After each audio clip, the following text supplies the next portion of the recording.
No último vídeo nós iniciamos uma série sobre educação em que eu levantei um dos principais problemas, para mim, da educação brasileira, que é a obrigatoriedade da educação até o final do ensino médio.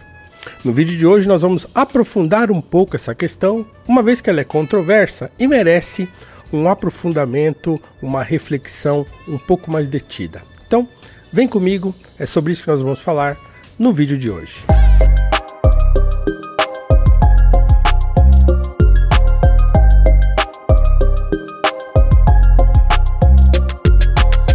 Retomando a questão fundamental que está no artigo 208 da nossa Constituição, que garante a educação livre e obrigatória dos 4 aos 17 anos de idade.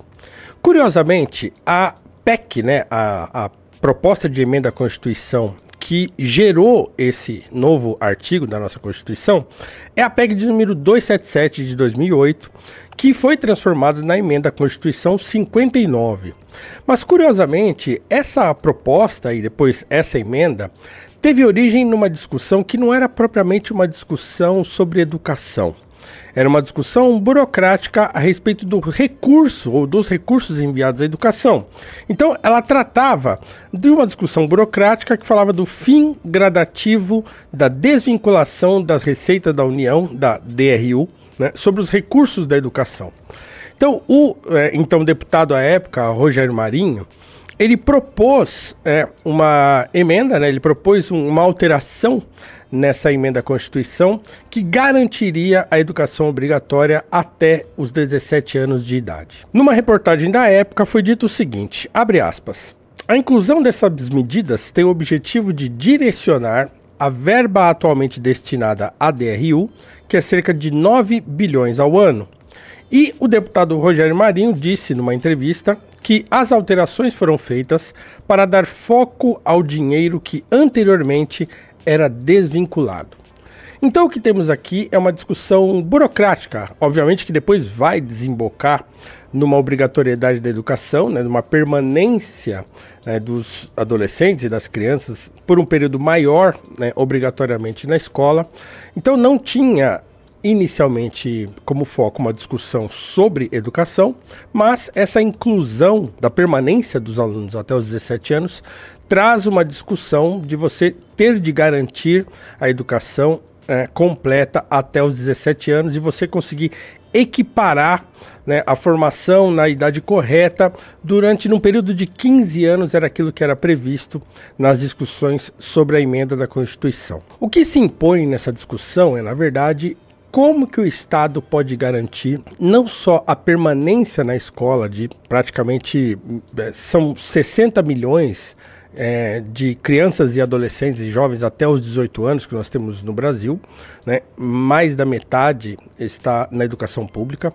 Como você garante não só a permanência dessas pessoas na escola durante todo o período da educação básica, mas também como você garante a educação dessa quantidade imensa de pessoas num espaço limitado. Nós temos salas sempre muito cheias dentro da escola pública, então você tem, 40 alunos por sala. Como você garante o processo educativo dessas pessoas num prazo de 15 anos que eles ficam na escola, 11 anos que um aluno fica na escola, se você tratar só o ensino básico, desde a alfabetização até o final do ensino médio? Como você garante que essa educação será efetiva até o final se você não investir corretamente o dinheiro que foi desvinculado, o dinheiro que foi investido na educação, uma vez que, por exemplo, nós temos no Brasil um investimento maior no ensino superior, ainda hoje é assim, do que no ensino básico? Como você pode garantir a qualidade da educação em circunstâncias como essa?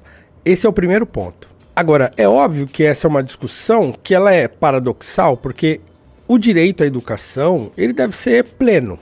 Então, é claro que toda criança e todo adolescente tem direito à educação. A educação é, na verdade, um direito natural, E quem diz isso foi um grande professor, um grande educador brasileiro, Dom Lourenço de Almeida Prado, que foi diretor por muitos e muitos anos do Colégio São Bento, lá no Rio de Janeiro, autor de obras importantes sobre educação. Ele fala sobre isso numa obra importante que ele escreveu sobre educação, que tem um subtítulo curioso, que é Ajudar a Pensar Sim, Conscientizar Não. Então, num dos ensaios que ele escreve nesse livro, ele diz o seguinte, abre aspas, o direito à educação é um direito natural, um direito que decorre de uma exigência da natureza. Não é um direito concedido pelo Estado ou pela sociedade, mas uma obrigação destes em face do direito natural. Fecha aspas. Isso, curiosamente, vai ao encontro de uma outra afirmação filosófica sobre educação, feita por ninguém menos que Aristóteles. Aristóteles começa a sua obra mais conhecida, a Metafísica, dizendo que todos os seres humanos tendem ao saber, todo homem tende ao conhecimento. Então, se a gente trata a educação como um direito natural, você diz que nós naturalmente temos desejo de conhecer, temos inclinação para o conhecimento. Então, o processo de educação não é um processo só formal, ele é também um processo da vida. Só que a educação compulsória coloca a educação, digamos assim, num trilho do Estado que vai garantir essa educação, que vai garantir essa formação, digamos assim, técnica ao longo de X tempo. Então, a educação compulsória ou educação obrigatória pelo Estado, né, a educação estatal, ela tem esse objetivo, né, de colocar uma criança, né, aos 4 anos primeiro, passando por um período de creche, né, e de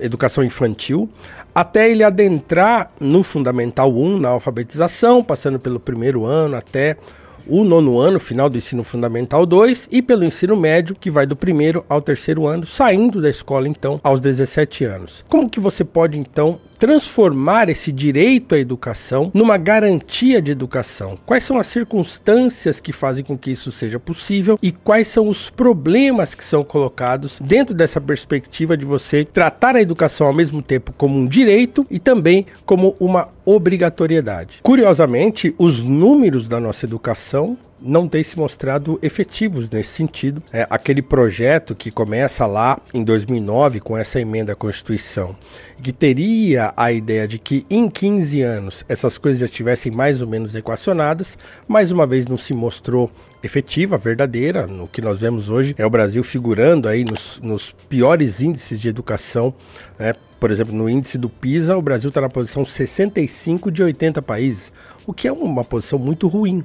Então, se isso não pôde ser garantido até agora, quem é que me diz que isso será garantido no futuro? Quais são as ações que precisam ser efetivamente realizadas para que essa obrigatoriedade seja não só efetiva, porque de fato você colocar a criança e o adolescente dentro da escola é o mais fácil, mas como você garantir que ela seja de fato educada nesse período, né? Então esse é o grande problema. E aí eu tive de recorrer, né? Eu achei por bem recorrer a um autor que é um autor bastante crítico da educação estatal, que é o Murray Rothbard.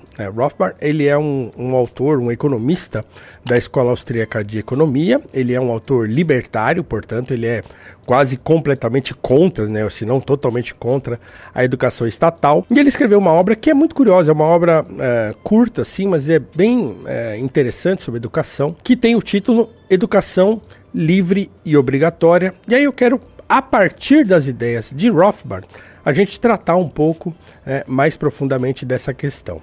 Rothbard começa dialogando, né, ou tentando fazer uma crítica de onde surgiu, na verdade, da origem da obrigatoriedade da educação compulsória.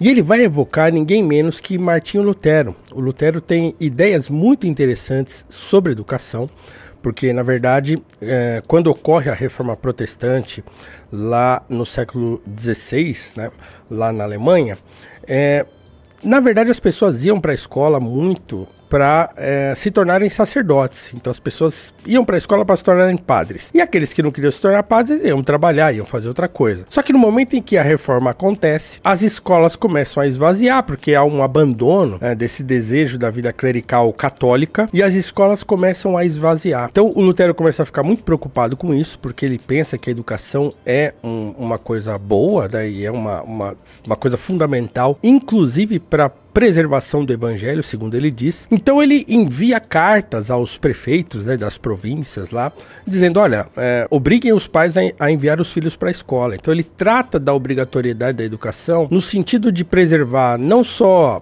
a cultura, né, de um país, a educação de um país, mas também de você preservar, dentro da ideia do cristianismo, as próprias escrituras, o próprio conhecimento que permitisse as pessoas lerem, por exemplo, a Bíblia e tratarem das questões teológicas de maneira profunda. Então, essa preocupação do Lutero é uma preocupação legítima e ele vai, então, fomentar a obrigatoriedade da educação. Mas ele não faz isso, assim, de maneira fortuita. Ele faz isso porque parte do princípio que as pessoas não têm, digamos assim, instrução e capacidade suficiente para compreender os benefícios da educação e a necessidade de você preservar uma sociedade educada. Então ele vai escrever, sobretudo, 2 textos que são importantes sobre isso, 2 cartas longas aos conselhos das cidades para que enviassem, para que fomentassem, para que obrigassem os pais a levarem os filhos para a escola. E o Rothbard vai partir do princípio de que o Lutero faz isso porque ele queria impor, na verdade, a sua maneira de pensar cristão, a sua teologia,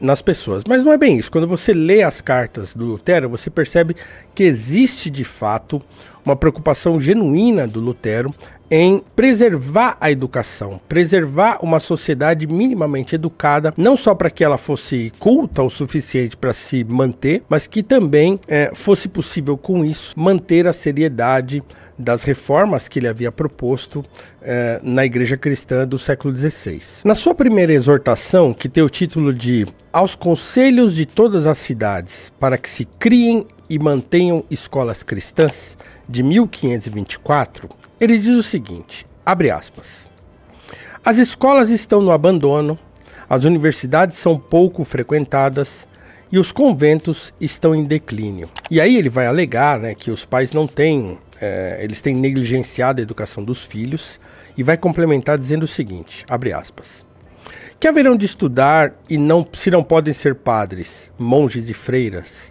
que aprendam algum ofício com que possam se sustentar. Não conseguiremos preservar o evangelho corretamente sem as línguas. Inclusive, ele pede para que se ensine, por exemplo, hebraico, grego e latim nas escolas, né? Então ele fala, não conseguiremos preservar sequer o evangelho sem as línguas. As línguas são a bainha da espada do espírito. São o cofre no qual se guarda essa preciosidade. Elas são o vaso que contém essa bebida, são a despensa em que está guardado esse alimento. E ele diz que a educação secular, não só essa educação cristã, é importante, né? E emenda o que ele estava dizendo, afirmando o seguinte, sabemos ou deveríamos saber o quanto é necessário e útil e o quanto agrada a Deus quando um príncipe, senhor, conselheiro ou outra pessoa que deve governar é instruída e apta para exercer essa função cristamente. Mesmo que não existisse alma e não se precisasse de escolas e línguas por causa da Escritura e de Deus, somente isso já seria motivo suficiente para instituir as melhores escolas, tanto para meninos como para meninas em toda parte. E o Lutero ainda fomenta uma coisa que na época era muito comum, né, para as escolas, sobretudo essas escolas que iam formar sacerdotes, que era o ensino do trivium e do quadrivium, das artes liberais. E ele tem um trecho desse texto que eu considero muito bonito, em que ele diz o seguinte, olha só, abre aspas. Ora, a juventude tem de dançar e pular e estar sempre à procura de algo que cause prazer. Nisso não se podia impedi-la, nem seria bom proibir tudo. Por que então não criar escolas desse tipo e oferecer-lhes estas disciplinas? Visto que, pela graça de Deus, está tudo preparado para que as crianças possam estudar línguas, outras disciplinas e história com prazer e brincando. Pois as escolas de hoje já não são mais o inferno e o purgatório de nossas escolas, nas quais éramos torturados com declinações e conjugações, e de tantos açoites, tremor, pavor e sofrimento, e não aprendemos simplesmente nada. Falo por mim mesmo. Se eu tivesse filhos e tivesse condições, não deveria aprender apenas as línguas e a história, mas também deveriam aprender a cantar e a estudar música com matemática. Pois o que é tudo isso a não ser meras brincadeiras de crianças, nas quais os gregos outrora educaram as suas crianças e do que resultavam pessoas excelentes, preparadas para toda sorte de atividades, e como eu lamento que não li mais poetas e livros de história, e que ninguém nos ensinou. Fecha aspas. Então o que a gente percebe aqui é uma preocupação genuína de Lutero em relação à educação de crianças e adolescentes. Não só como eu falei, para a preservação, né, de uma vida cristã, do evangelho, coisa e tal, mas também para a preservação da cultura, para a preservação daquilo que era importante para uma sociedade. Então, Rothbard, nesse seu livro, ele vai discutir a obrigatoriedade que Lutero vai fomentar na sua época, e para muitos estudiosos, para muitos pedagogos, é a partir disso, a partir dessas cartas de Lutero, que a obrigatoriedade da educação começa a se construir. Então, Rothbard começa a sua discussão afirmando, obviamente, de que a educação é um processo não só da escola, mas também um processo da vida. Então, Rothbard vai dizer o seguinte, abre aspas, visto que cada pessoa é um indivíduo único, fica claro que o melhor tipo de instrução formal é aquele tipo que é adequado para sua própria individualidade. Cada criança possui inteligência, aptidões e interesses diferentes. Portanto, a melhor escolha do ritmo, calendário, variedade e forma dos cursos de instrução irá diferir de uma criança para outra. Uma criança pode se ajustar melhor em interesses e habilidades a um curso intensivo de aritmética, 3 vezes por semana, seguido de um curso similar de leitura pelos próximos 6 meses. Outra pode exigir um curto período para diversos cursos. Uma terceira pode precisar de um longo período de instrução em leitura, etc. Dados os cursos de instrução formais e sistemáticos, existe uma variedade infinita de ritmos e combinações que podem ser mais adequadas para cada criança em particular. É óbvio, portanto, que o melhor tipo de instrução é a instrução individual. Fecha aspas. A questão levantada por Rothbard aqui é a questão que vai levar, por exemplo, muitas pessoas a optarem pelo homeschooling. É claro que no Brasil isso é uma longa discussão, ele nem é aceito, eu acho que ele é até proibido em certos contextos, mas a questão do homeschooling dialoga com essa ideia que o Rothbard levanta aqui. Assim, olha, cada criança tem o seu tempo de aprender, a sua maneira de aprender, tem aptidões diferentes para aprender, então a melhor educação nesse sentido seria uma educação individualizada.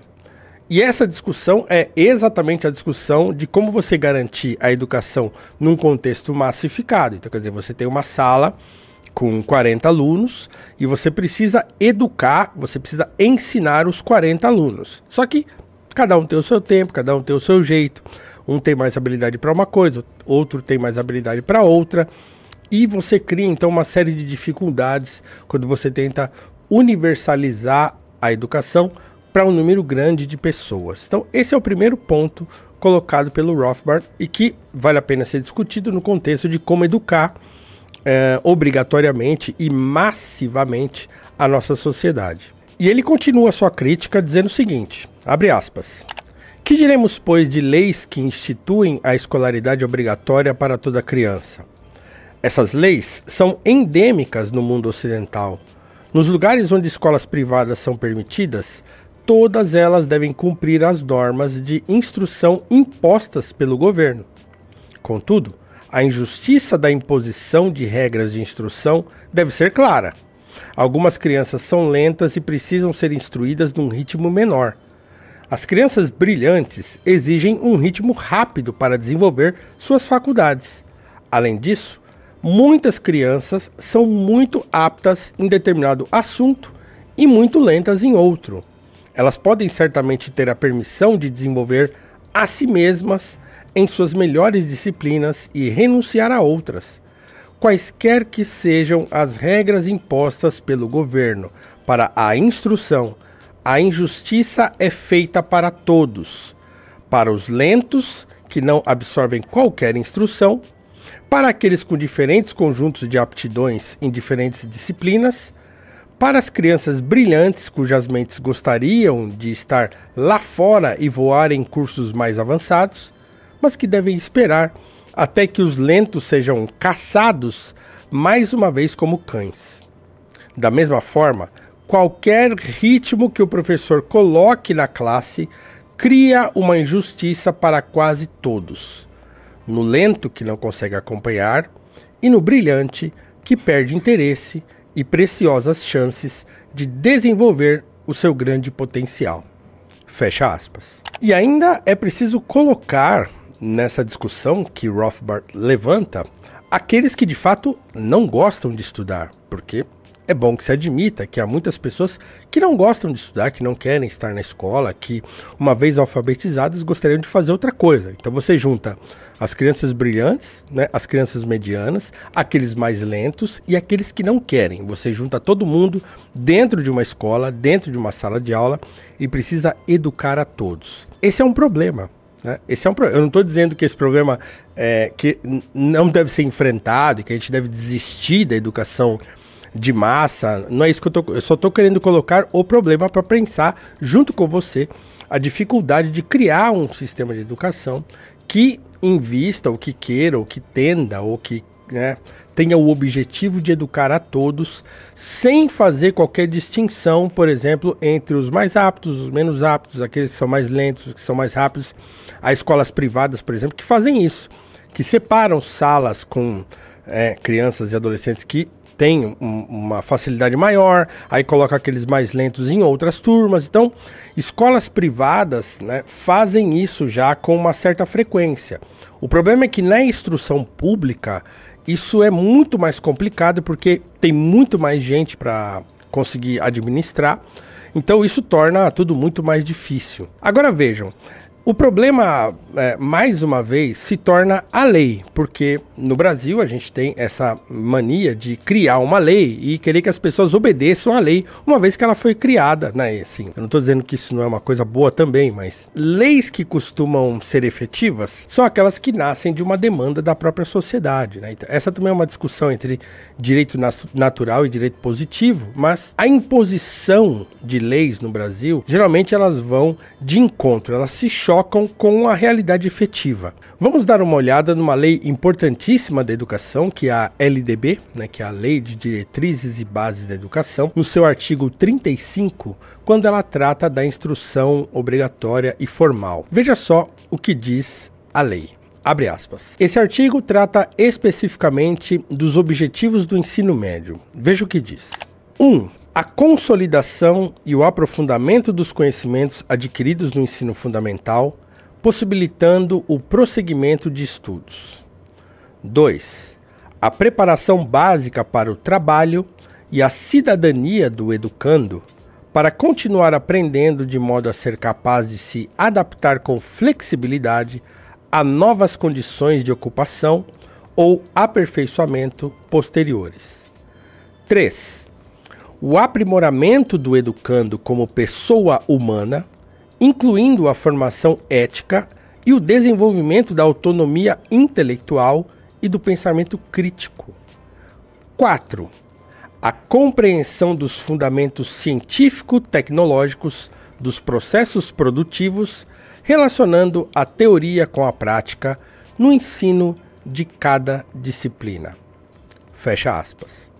Eu acho que fica bastante óbvio, tanto para mim quanto para você que me assiste, que essas pretensões que a LDB tem no sentido dos objetivos do ensino médio são não só pretensiosas, mas são um pouco irreais para a nossa condição e para a nossa situação. Eu creio que praticamente nenhum desses 4 pontos são obedecidos na finalidade da educação no ensino médio. Eu sou um professor de ensino médio e eu sei da dificuldade de fazer com que esses 4 princípios aqui sejam alcançados, uma vez que você tem, como eu disse, salas sempre muito cheias, você tem uma quantidade muito grande de pessoas que não querem estar ali fazendo aquilo, que já não tem nenhum estímulo.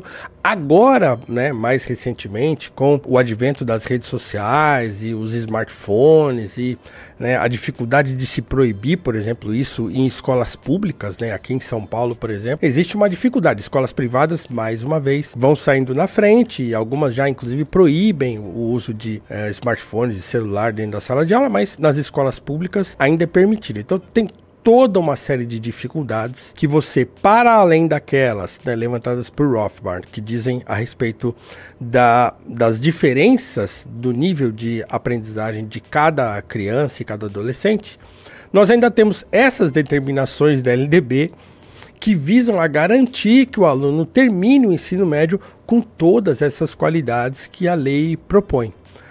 E obviamente, os burocratas da educação, eles estão preocupados com o cumprimento da lei no seu sentido burocrático e não no seu sentido prático. Então eles colocam lá uma série de medições, né, num gráfico qualquer, que deve garantir que aquele gráfico siga um caminho de melhoria.